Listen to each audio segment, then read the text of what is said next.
편 15편 1절 말씀 제가 먼저 봉독합니다. 여호와여 주의 장막에 유할 자 누구오며 주의 성산에 거할 자 누구오니까. 정직하게 행하며 공의를 일삼으며 그 마음의 진실을 말하며 그 혀로 참소치 아니하고 그 벗에게 행악치 아니하며 그 이웃을 해방치 아니하며 그 눈은 망령된 자를 멸시하며 여호와를 두려워하는 자를 존대하며 그 마음에 선한 것은 해로울지라도 변치 아니하며. 다 같이 봉독합니다. 별리로 대금치 아니하며 뇌물을 받고 무지한 자를 해치 아니하는 자니 이런 일을 행하는 자는 영원히 요동치 아니하리라. 아멘. 예, 하나님의 말씀입니다. 오늘 다윗은 또 이러한 고백을 하고 있습니다. 여호와여 주의 장막에 유할 자가 누구오며 주의 성산에 거할 자가 누구오니까. 한마디로 하나님의 전에서 영원토록 하나님과 함께 있을 사람이 과연 누구겠습니까? 라고 먼저는 하나님께 오히려 하나님의 마음을 물어봅니다. 그러니 어떤 면에서는 특별한 거 아닌 것 같아 보이지만 때로는 이 다윗이 하나님을 대할 때 어떤 면에서는 과연 하나님이 무엇을 기뻐하실까라고 물어봤지만 그 대답을 이미 어떻게 보면 다 알고 있는 가운데 다시 한번 확인하는 그런 어떤 차원에서 아마 이렇게 물어보지 않았을까 하는 생각을 합니다. 정직하게 행하며 공의를 일삼으며 그 마음의 진실을 말하며. 먼저는 2절에서는 첫째로는 정직하게 행하는 사람이 하나님의 전에 거하지 않겠느냐. 그리고 공의를 일삼으며 그 마음의 진실을 말하며. 이 세 가지가 비슷한 칼라로 지금 말하고 있습니다. 어떻게 보면 하나의 세트처럼요. 첫째는 정직을 앞세우고 있습니다. 다윗이 하나님 앞에서 가장 어떻게 보면은 하나님 앞에 기본적으로 물론 믿음도 있고 막 당연히 믿음이 있는 자가 그 나라에 가고 뭐 이런 거는 다 우리가 알고 있죠. 그러나 어떤 면에서는 믿음은 눈에 보이지는 않습니다. 그러나 다윗이 생각하는 것은 세상적으로도 우리가 윤리적으로나 도덕적으로 가장 중요한 어떤 것 하나가 있다면 그 정직이 아닐까. 예. 정직한 것이 기독교인의 어떻게 보면 닉네임이 되어야 됩니다. 옛날에 초대 기독교인들이요, 식사를 하고 뭘 할 때에 식탁 위에서 하도 핍박이 심하니까 밥 먹다가 손으로 이렇게 십자가 형태를 쭉 그리면은 옆에 있던 사람이 보고, 그렇지 아니구나. 그러니까 그 당시 때 분위기는 기독교인의 가게나 숍에 가가지고 뭘 산다 할 때는 한 가지 막 100% 신용, 정직, 이 가게에서 물건 사면 있는 그대로 속이지 않는다. 이것이 초대교회의 어떻게 보면 역사가들이 말할 때 기독교인이 다른 사람들과 이교도들과 다른 특징이 뭔가. 그럼 또다시 말하면 우리 시대에도 이교도가 있죠. 우리 시대에도 2단도 있고 3단도 있고 온갖 종교 단체들이 있지 않습니까? 근데 문제는 그들도 겉으로는 막 자기들끼리는 사랑 막 이렇게 나타나는 것 같아 보여서 도대체 헷갈리고 어느 종교가 진짜 참 괜찮은지 잘 모른다 하지만 하나님 앞에서 인정받는 그러한 종교인의 모습이라고 굳이 말한다고 한다면 그 모습은 정직이어야 됩니다. 그러니까 이 하나님을 섬기는 자의 특징이 바로 이 정직으로 그리고 공의로 한마디로 말하면 항상 옳게 예면 예고 아니면 아니오에 더하면 안 된다. 그러니 우리의 육신적인 삶의 모습 속에서 하나님의 성산에 거할 만한 마땅한 삶을 살아가는 최소한의 윤리와 도덕을 가지고 살아간다 할 때에 우리는 정직과 공의가 나타나야 되고 또한 그 속에 진실이 나타나야 됩니다. 군에서 한 군 부대가요 훈련을 했답니다. 군인들이 한 100여 명 보통 될 때도 있고 적을 때도 소대가 움직일 때도 있고 중대가 움직일 때도 있는데 아마 이제 군인들이 전체 아마 산악 행진을 했는지 한 것 같습니다. 그렇게 이제 하는데 그 중에 어떤 군인 중에 한 사람이 실제 있었던 이야기랍니다. 몸이 너무 좀 뛰는 것에 약해서 뛴다든지 막 산을 올라간다든지 이런 것에 굉장히 약한 군인이 있었던 모양이에요. 아니나 다를까 시작한 지만 다른 군인들은 다 앞서가는데 혼자서 막 힘겹게 그 산길을 걸어갔던 모양입니다. 근데 이제 드디어 어느 고지까지 가까이 가고 있는 중에 이제 길이 두 갈래로 나왔는데 뜻밖에도 거기에 뭐라고 팻말에 써놨느냐면은 중대원들이 걸어가는 길, 그 다음에 장교들이 걸어가는 길 이렇게 팻말이 두 개가 떠 있더랍니다. 이게 뭐지? 순간적으로 그 사람이 자기는 사병인데 사병이 가는 길을 물론 가는 게 맞는 것 같은데 장교가 가는 길은 뭘까? 그럼 이 뜻은 좀 길이 수월한 길이 아닌가? 이 생각을 했던 모양이에요. 순간적으로.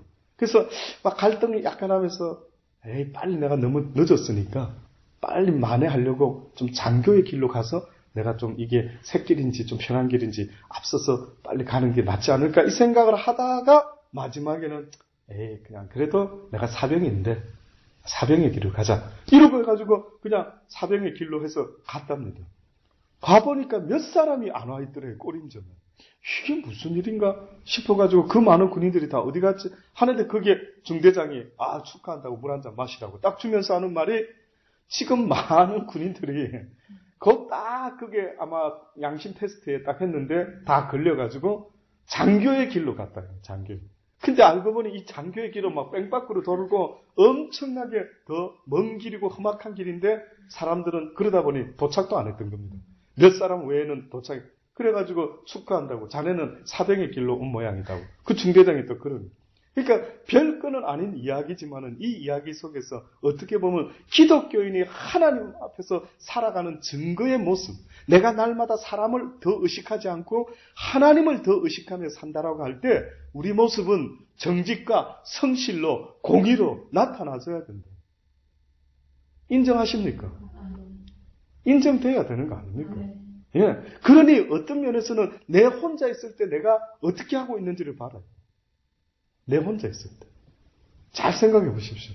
내 혼자 있을 때 사람들이 안 보는데 사람 볼 때는 다 웬만한 사람 다 잘합니다. 그렇죠? 사람이 보이기 때문에 특히 교회 안에서 권사님, 집사님, 전도사님, 목사님 이렇게 우리가 서로 참 예의를 갖추고 잘합니다.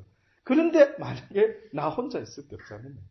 그냥 막 잠만 자고 있는지 아니면은 그냥 에라만 나 혼자 있으니까 애들 있을 때 못 먹었던 짜장면 시킨 꽃배기를 시켜서 먹는지 뭐를 하는지 봐라. 그래서 언젠가도 말씀드린 것처럼 감옥에 있을 때에 혼자 독방에 있을 수 있는 사람은 사상범들이 그렇다. 사상범들. 잡범들은 야 너 독방에 넣어버린다 이러면 막 겁이 나가지고 이 막 외로움과 고독함에 그러니까 어떤 면에서는 우리가 하나님과 동행하는 사람이라 할 때는 어떤 면에서는 사람이 내 주변에 없을지라도 내가 외롭고 쓸쓸하지 아니하고 기꺼이 하루 종일 그냥 골방에 있을 수도 있고 혼자 있을 수도 있다면은 어떤 면에서는 그 사람은 그 하나님과 날마다 동행하며 그분 앞에서 살아가는 삶의 모습이라고 어느 정도는 우리가 볼 수 있다.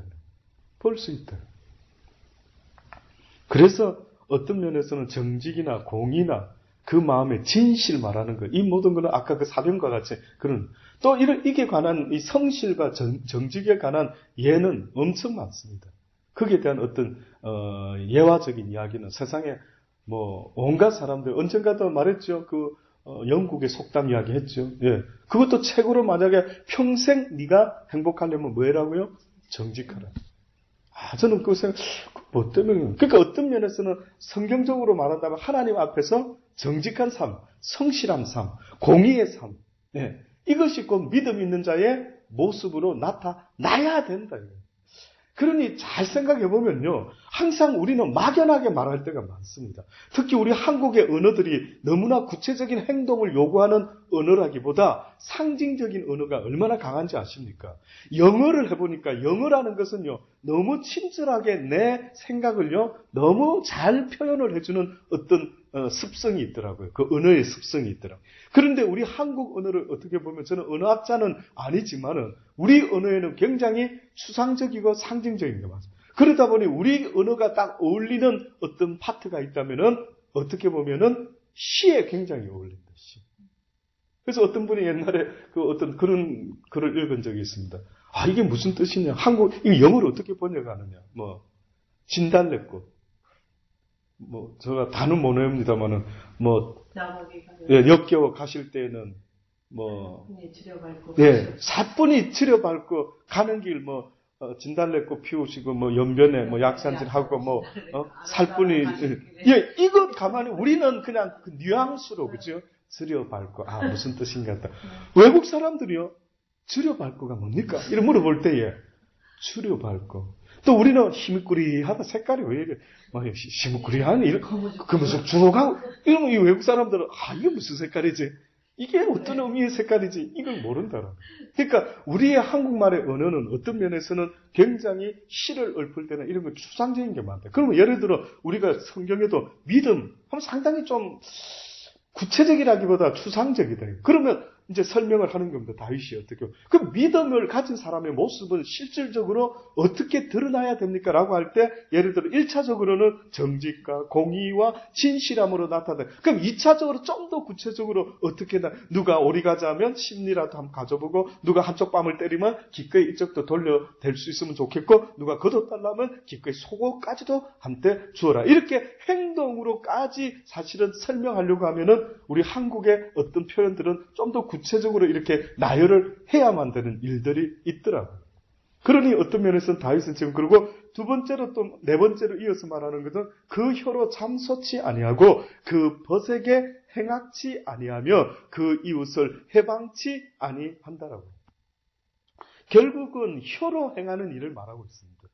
혀로 참소를 할 수가 있고 이 혀로 벗에게 행악을 할 수가 있고 이 혀로 이웃을 갖다가 해방할 수가 있다라고 지금 혀를 가지고 또 세 가지 세트를 말하고 있습니다. 대단합니다. 이 혀. 진짜 여러분 아시죠? 많은 사람들이 우리 연예인들이 무슨 자살하고 했던 데 보면은 꼭 어떤 메인 되는 이유 중에 하나가 댓글인가요? 그죠? 인터넷 댓글. 예, 악플. 우리는 옛날에 이런 건 생각도 못 했는데 언젠가부터 인터넷이 발전이 되고 그러다가 이제 각자의 자기 생각을 쓰는데 어떤 사람은 얼굴이 자기가 보이지 않는다고 정말 어떤 사람에 대해서 잘 알지도 못하는 사람들이 그렇게 독서를 퍼붓고 그게 어떤 사람은 최진실 씨가 그 악플의 영향을 받았다. 그래가 충격을 받아가지고 거기서 헤어나지 못했다. 그렇죠. 누가 그냥 하든지 말든지 이랬어야 되는데 어떤 사람의 쓴 글이 나도 모르게 그 순간에 내 마음이 편치 않을 때 확 와닿아 버린 거예요. 그러니까 그 몇 마디 글이 그 사람의 완전 삶을 그냥 죽음으로 몰아갔다라고 말할 수가 있죠. 그러니까 우리 혀가 얼마나 중요한지. 어떤 힘든 사람 하나 있습니다. 옆에. 요즘 우리 나름대로 우리 동석군을 위해서 기도들 하지 않습니까? 예, 만약에 어떤 힘든 일이 있을 때 같은 일이라 하더라도 우리가요. 그거를 갖다가 너무 부정적으로 힘들게 말해버리면 저는 그건 지혜가 아니다. 특히 크리스찬들은 하나님을 믿는 사람은 모든 걸 볼 때 제가 뭐라 했습니까? 부정적으로 봐야 된댔어요? 긍정적으로 봐야 된댔어요? 긍정적으로 봐야 된다. 네 믿은 대로 될지어도 하지 않습니까? 그럼 뭐 때문에 부정적으로 보는데요? 네 믿은 대로 된다는데 굳이 그러면 부정적으로 볼 게 뭐가 있습니까? 내가 긍정적으로 보는 그 믿음을 가지는 순간에 네 믿은 대로 될지어다. 제발 이걸 좀 이해를 해주시기 바랍니다. 그러니 주님께서 뭐라냐면 네 입이 그만큼 말하는 게 중요하다. 네가 부정적으로 말하는 입과 긍정적으로 말하는 것은 내 역사를 이룰 수도 있는 극과 극이에요. 네가 부정적으로 말하면 네 스스로 말에 올무를 씌웠기 때문에 네 몸에 결국은 네가 부정적으로 끝나게 된다. 그래서 저는요 가수들이 노래할 때 좋은 가사는 안 쓰고 그 어떤 만약에 우울한 가사의 노래를요 막 히트 치고 하면 얼마나 불러대겠습니까? 한번 상상해 보셨습니까? 그 가수가 노래 하나 히트 쳐가지고 가을에 떠나요 낙엽지면 그냥 떠나겠다고 이러면서 뭔가 그 떠나는 뉘앙스가 아주 외롭고 아주 씁쓸 더 나아가서 완전히 세상을 떠날 듯한 느낌을 가지고 노래를 누가 불렀다 합시다. 그거 부르고 돌아다니면 그 사람 하루 생활이 어떨 것 같습니까? 그대로 되는 겁니다. 그 사람들이 우리의 그 노래라고 하는 것은 어떤 면에서 내가 혼적으로 노래를 불렀다 하더라도 이것은 내 영혼에 문제를 일으키게 되어 있습니다. 내 영혼에. 쉽게 말하면 내 마음에 믿어 의에 이르고 입술로 시인하여 어디에 이른다고요? 구원에 이른다 이랬어요. 그러니 왜 이거를 구별해서 말했을까? 내 마음에 믿어 의에 이르기도 하는데 내 입술로 그것이 쏟아져 나올 때는 이것은 내 영혼의 구원과 관계가 있다 없다? 있다고 말하지 않습니까? 성경은. 그러니 네가 입술로 말할 때는 더더군다나 조심을 해라는 거예요. 예. 그러니까 내가 지금 가수기 때문에 내 직업이 그래서 좋은 직업은 아닙니다. 어떻게 보면. 아니면 노래를 골라 부르든가. 예. 그러니까 가수들이 겉으로 볼 때는 화려해 보이고, 막 스포트라이트를 받으니까 이래 보이죠. 그 사람들 무대를 딱 떠나가 뒤돌아가면요. 이 허하고 외롭고 답답한 거는요, 이 미치는 겁니다. 그래서 그네들이 마약을 하고, 마리아나를 하고, 대마초를 피우고, 왜 일반 주부도 물론 그런 사람도 있지만, 그들이 유독 왜 그렇게? 공통적으로 그들이 하는 말은 무대에 있을 때는 행복하다. 근데 무대를 떠나면 현실로 돌아오면 적응을 못하는 거예요. 그러니 더 빠지고 그러니까 실제가 아닌 삶 속에 자꾸만 부정적인 삶 속에 빠져들다 보니까 어느 날 그들의 영혼이요. 하염없이 침체되고 우울해지고 슬퍼지고 이상하게 변해가는 거예요. 노래하는 거, 어떻게 보면 루시퍼가 이 세상의 노래를 다 지고 있다고 어떤 분은, 세상의 좋은 멜로디는 왜 그놈들이 다 가지고 있습니까? 뭐 이렇게 말할 정도로 이 세상의 노래를 통해서 루시퍼는 어떻게 보면 하늘에서 못 이룬 꿈을 이루고 앉아 있는 겁니다. 그 자는 하늘나라에서 하나님께 영광 돌리는 그 찬양의 함성이 너무 좋아가지고 왜 나도 찬양받기에 합당하지 못해? 나도 이렇게 아름답게 지음받았는데 라면서 어떻게 보면 그가 뭇별 위에 내 보좌를 높이리라고 하지 않았을까? 저는 그렇게 생각해 봅니다. 그게 안 되니까 이제는 어떻게 해요? 이 땅에서 막 음악이라는 이름으로, 대중음악이라는 이름으로, 온갖 장르의 이름으로 사람들에게 막 노래를 부를 때, 지금 수많은 사람들이 그 노래가 내 영혼과 어떤 관계가 있는지도 모르고 마구 불러대는 때가 얼마나 많이 있는지 모릅니다. 가려서 부르셔야 돼요. 정말로 가려서 부르셔야 돼요. 그래서 이 입으로 참수할 수가 있고, 남을 공격했을 때 죽일 수도 있고, 그 벗에게 행악을 할 수도 있고, 그 이웃을 갖다가 해방하고 그 이웃을 힘들게 만들 수가 있다. 그 눈, 또 세 번째로 이제 눈을 이야기합니다. 다윗이 그 눈은 망령된 자를 멸시하며 여호와를 두려워하는 자를 전대하며 그 마음에 서운한 것을 해로울지라도 변치 아니하며.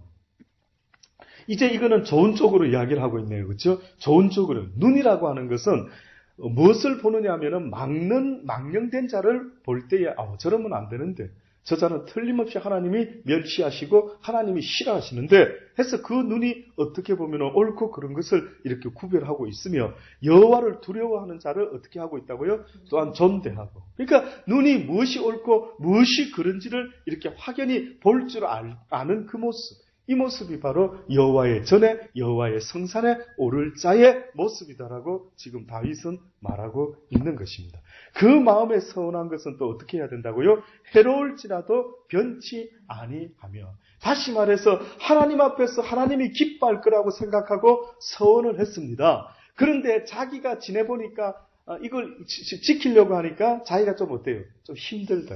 좀 뭔가 내 괜히 약속했나? 뭐 이런 느낌이 들 정도로 조금 자기한테는 왠지 부담된다 이거죠. 그러나 어떻게 해야 된다고요? 비록 해로울지라도 변치 아니해야 되고 마지막으로 또 말하고 있습니다. 별리로 대금치 아니하며 이제는 재물을 가진 이야기를 하고 있습니다. 별리로 대금치 아니하며 뇌물을 받고 무지한 자를 해치 아니하는 자니 이런 일을 행하는 자는 영영이 요동치 아니하리라. 별리로 대금치 아니하며 뇌물을 받고 무지한 자를 해치하는. 별리를 이야기할 때 유대인들은요, 자기 민족들 간에 돈을 이자받고 꾸어주는 법이 없습니다. 이거는 유대인들이 전부 다 알고 있습니다. 근데 이방인들에 대해서는 철저하게 이자와 별리를 계속. 그래서 미국의 초창기 유대인들이 갔을 때 했던 직업이 전당포가 굉장히 많았답니다. 근데 그 유대인들이 이제 부자 되고 전당포를 파는데 누가 인수를 많이 하는가 봤더니만 한국 사람들이 많이 하고 있다.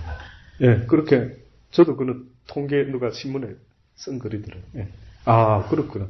그러니까 아마 셈에 굉장히 유대인들이 좀 밝은 뭐 당시 때 바벨론의 그 풍습을 보면 이자가 33.3%랍니다. 근데 아수르 쪽은 이자가 50%.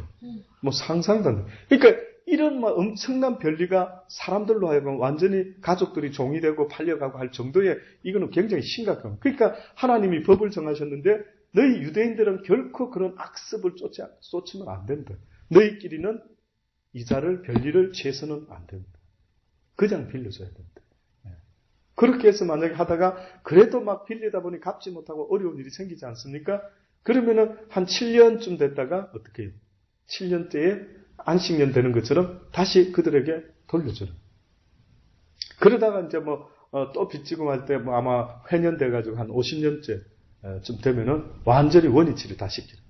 그 자손들이 살고 7년 살고 또 쭉쭉쭉 하다가 언젠가 한 50년째쯤 되면은 이제 완전히 원래 소유자한테 다시 다 돌려야 된다. 이게 하나님이 어떻게 보면 유대인들에게 가르쳐준 금전관계 법이었습니다. 그리고 뇌물을 받고 무죄한 자를 해치 마라. 하나님이 항상 공의를 이야기할 때 뇌물을 이야기합니다. 왜냐하면은 뇌물을 가지고 공의가 구워지기 시작하면은 쉽게 말해서 이 땅에 이 제대로 된 법이 서지 못하면은 이 사회가 어떻게 된다? 이게 문제가 심각해진다. 예. 심각해. 악순환이 이제 그러면은 막 돈 있는 사람들이 이제 막 변호사를 사서 막 어떻게 해가지고 법을 막 갖다 붙여가지고 풀어나고 이러면 이 공의가 서지 않으면은 이 사회에 우리가 살아가는 삶에 있어서 그 억울함을 당하는 자가 자꾸 생긴다라는 것은 이 사회가 건전하지 않다. 예. 암만 믿음의 생활 잘하려고 하다가 누구한테 사기당하고 억울한 일을 당할 때 우리 아는 것처럼 쉽습니까? 이겨나가기 쉽습니까? 속상하지 않습니까? 이게 뭐지? 이게 왜 이렇지? 예. 그러니까 믿음의 삶이라고 할 때 우리는요, 육적인 상황들에도 기본적으로 이것을 넘어서지 않으면은 우리가 암만 믿음 하더라도 현실은 지금 믿음과는 너무나 동떨어진 내 연약한 모습 속에서 힘들어하고 막 궁핍해하고 공고해하는데 이게 믿음 이야기하고 매치가 되느냐. 그러니 하나님은 너희가 살아가면서 하나님의 이야기를 가르쳐주고 사랑 이야기하고 믿음 이야기할 때 누군가가 배고픈 자가 있으면 어떻게 해주라? 먹을 것은 주면서 이야기를 해라. 말로만 하지 말고. 먹을 것 주가면서 사랑 이야기를 하고 교회 이야기를 해야 되는데 그냥 막 교회 오세요.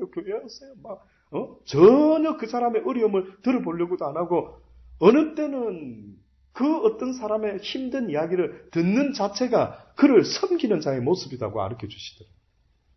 네가 누군가를 섬긴다 할 때 무엇으로 섬기는 거냐? 막 무조건 예, 뭐 해드릴까 이렇게 하는 모습이 섬기는 게 아니고 그 사람의 애통하는 마음과 그 사람이 힘들어하는 그 이야기를 귀담아 들어주는 게 이게 섬기는 거예요. 어느 때는. 그러니 우리가 살아가면서 항상 저는 말씀드립니다. 어떤 우리 가족의 문제가 누구의 문제, 조카의 문제, 동생의 문제, 누나의 문제, 형부의 문제, 누구의 문제 하더라도 항상 여러분은 옆에서 옳고 그름의 기준대를 가지고 말을 해서는 안 됩니다. 절대 안 됩니다. 옳고 그름으로. 자, 그러면 어떤 사람이 굉장히 배가 고팠어요. 우리 프랑스 소설입니까? 뭡니까? 눈물 젖은 빵을 먹지 않으면 인생을 말하지 말아라. 이래서 누가 왜 빵을 훔쳐가지고 감옥에 평소 장발장입니까? 예. 그런 소설이 있지 않습니까? 그러면 제가 한번 물어볼게요. 내 이웃에 누군가가 빵을 훔쳐서라도 먹고 살아야 되겠다고 훔쳤습니다. 그러면 여러분 그 사람한테 돌 던질 수 있다고 말할 수 있겠습니까? 옳고 그름으로 따지면은 도둑질한 거 맞죠? 근데 여러분이 내가 그 상황을 보면 저도 그렇게 할 수밖에 없겠죠. 쉽지 않죠. 그러니까 옳고 그름으로 따지면 답이 나오는 건 아닙니다. 우리가 가끔 내가 이해가 안 된다고 저 사람 왜 저렇게 해? 라고 말하지만 저 사람이 안 이해 보았기 때문에 저 사람이 무슨 이유가 있을 수도 있지 않습니까? 그게 맞지 않습니까? 그런데 자꾸만 내 입장에서 모든 걸 완벽하게 아시는 하나님만이 심판하고 저지하고 정죄하고 판단하셔야 되는데 뭐 때문에 여러분과 제가 주제넘게 자꾸만 판단을 하느냐. 함부로. 그는 교만한 사람입니다. 그 나쁜 애. 조심하십시오. 그런 말. 네가 그를 그렇게 봤느냐? 나도 그 기준으로 네를 봐주겠다. 이게 아버지 말씀 아닙니까? 그래서 성경에서 말씀하신 누구든지 판단하지 말고 정죄하지 마라. 정죄하고 판단하면 나도 너를 그것으로 판단하고 정죄하리라. 속사정도 모르면서 왜 그렇게 말을 하느냐. 그러니 우리는 판단과 정죄가 아니라 그 사람의 그 힘듦을 들어주고 그래서 그래 이해한다. 그러나 이런 것 같더니 내가 도와줄 테니까 한번 애써보자. 좀 열심히 해보지. 그것도 매력 없습니다. 아버지 앞에서. 그렇게 말하지 마세요. 함부로. 좀 잘해봐. 응? 그래 이해하겠어. 알겠어. 그래도 애써야지. 그거는 누구나 말 못합니까? 애쓸 수 있도록 내가 도와줘야죠. 가자. 오늘 내가 국밥 짬뽕 한 그릇 먹자. 가서 막 힘내자. 화이팅.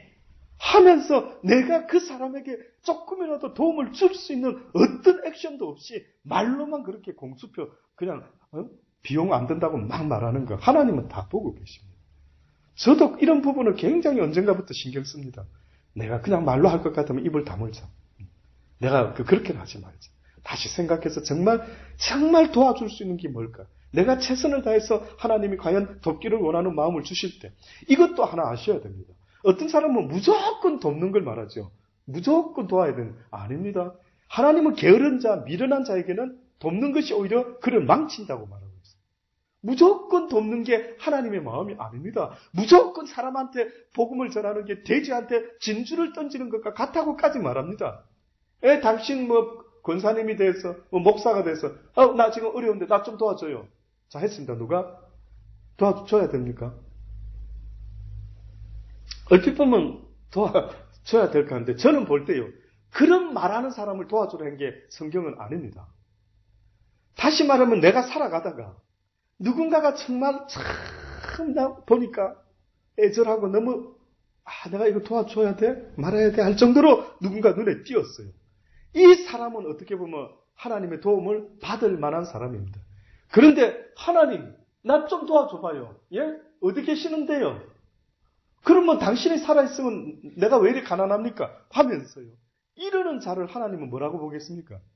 아직 덜 고생해봤다. 조금 더 고생해야 되겠다. 야, 네가 아직 좀 살아있네. 그런 자는 말하는 그거는 오히려 교만한 자. 그거는 불쌍하고 도와줘야 될 대상이 아니고 죄송한데 그런 부류의 사람은 교만한 자, 좀 더 고생을 해봐야 될 자입니다. 그러니까 저는 가끔 우리 교회 다니는 분들이 하나님을 이제 알기 시작한 분들이 마음이 착해가지고 그저 지나가다가 거지 봐도 뭘 줘야 됐는데 그냥 지나가나. 저는 그 질문 최고 많이 받습니다. 시드니에서. 왜냐하면 시드니 시티에 가보면요. 거지가 이렇게 동전판을 깔아놓고 구걸하는 원래 호주에 그런 별로 없는데 있어요. 때로는 있고 때로는 막 노래 부르면서 여기 기타통 갖다 놓고 노래 부르고 이렇게 받는 사람. 그냥 불쌍한 사람 호주에 거의 없는데 아마 저 생각에는 그 정도는 이 마약을 하고 있든지 뭔가 있습니다. 예. 보통은 다 정부가 다 돕고 재활을 할 수 있도록 하거든요. 근데 그 정도도 넘어섰다라고 할 때는 이쪽 뭔가 알코올 중독이든 호주는 그런 게 있습니다. 어쨌든 그런 사람 보고 청년들이 한 번씩 저보고 목사님 마음이 영 안 왜요? 그 거지 있지 않습니까? 시내 나가보면 꼭 그 지하도에 있거든요. 제가 자꾸 생각이 났어요. 도와줘야 됩니까? 갈 때마다 좀 매일 그 앞을 지나가는데 매일 어떻게 도와야 될까요? 어떻게 해야 될까? 이런 고민에 빠져 있는 사람이 있더라고요. 그래서 제가 기도하는 마음으로 내 마음을 아버지 움직여 주셔서 아버지께서 이 사람을 돕기를 원하십니까? 하고 기도를 해봐라 이거라. 항상 기도를 해봐라요. 먼저는. 그럼 나도 모르게 마음에 감동이 오는 사람이 있지 않습니까? 그러면 그 사람은 도와줄 때에 어떻게 보면은 나는 분명히 공평하게 하나님 앞에서 기도를 하는데 이상하게 내 마음 속에서 저를 도와야 되겠다. 이런 마음이 오면은 그때는 한 번 더 확인하면서 하나님이 기뻐하는 선한 행위는 하라요. 근데 무턱대고 내 육신의 선한 감정이 있지 않습니까? 쉽게 말해. 얼핏 보면 요놈의 정이 컬러가 너무 비슷해가지고 요거 사랑인지 정인지 나도 헷갈릴 때가 있습니다. 그래서 어제도 말씀드린 대로 내가 십자가에 무엇을 못 박았다고요? 바울이 나의 욕심과 육체의 욕심과 정을 십자가에 못 박았다. 왜? 제가 정이 좋은 거 아닌가? 정 때문에 이거 좋은 거 아닌가? 아니더라고요. 하나님의 삶을 살아가는 하나님의 사람들 앞에서 하나님의 사랑과 정은 엄청나게 차이가 있습니다. 정은 항상 분위기가 그냥 좋은 게 좋은 거 이런 거고 사랑의 모습은 아니면은 어떻게까지 표현을 해야 됩니까? 누가 사랑하는 자식이 잘못했어요. 그러면 그냥 좋은 게 좋고 넘어갑니까? 매를 들. 이상하죠? 사랑하는데 왜 매를 들죠? 그 사랑의 속에는 뭐가 따른다고요? 올바른 길로 가게 하기 위한 정의로운 옳은 길로 가게 하기 위한 징계가 그 사랑에 포함되어야 돼요. 근데 징계가 없으면은 뭐라고요? 사랑에서 떠나서 사생자가 되는 겁니다. 그는 그 관계가 부모 자식 관계가 아니다. 그렇죠. 손자의 관계 속에서도 병찬이가 잘못하면 우리 권사님이 매를 팍 이리 와 병찬 했더니만 병찬이가 할머니 나 사랑해?